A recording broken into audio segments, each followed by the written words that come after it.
Please welcome to the stage Dr. Ben Carson.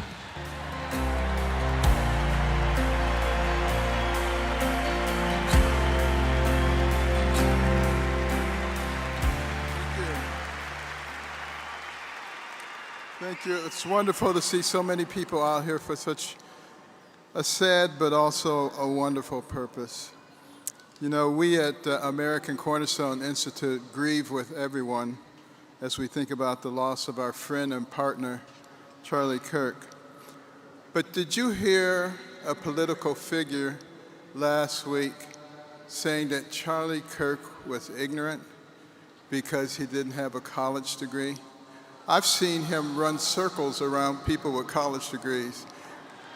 You know, I wonder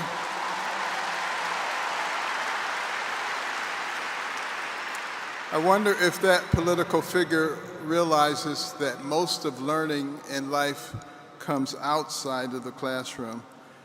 And I am delighted to see the young people of our land merging with the older people like me and moving in the same direction and understanding that our nation was founded upon the kind of principles that allowed us to rise from nothing to the pinnacle of the world in record time. That was no accident. That was because of what we believed, including our Judeo-Christian beliefs, that our rights come from our Creator and not from government.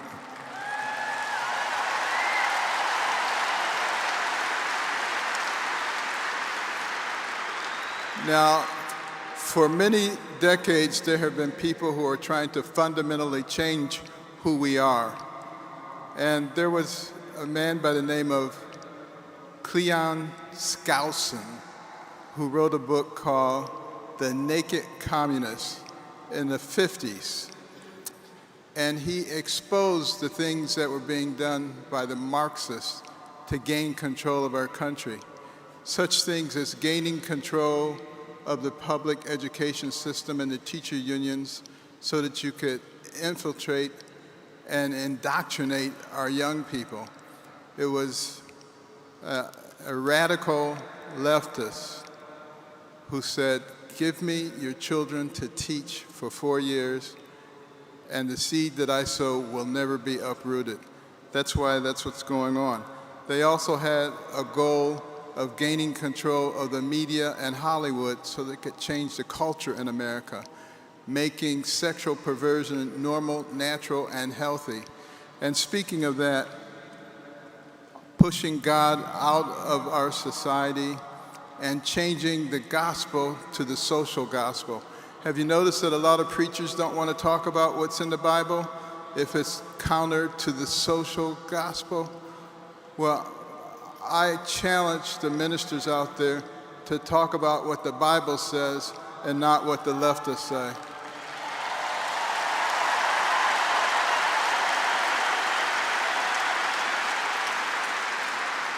And get on board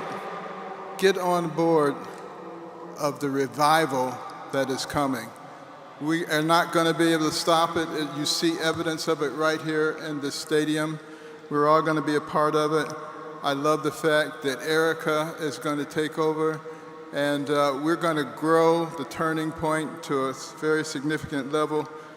And I want us all to remember, you cannot be the land of the free if you're not the home of the brave.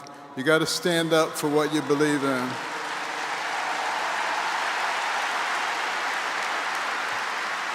And in closing, I want to read a passage from John 12:24, remembering that Charlie was shot at 12:24 p.m. Verily, verily, I say unto you, this is Christ speaking, except a corn of wheat fall onto the ground and die, it abideth alone. But if it die, it bringeth forth much fruit. And I want to thank Charlie for his sacrifice because much fruit is going to be realized. Thank you.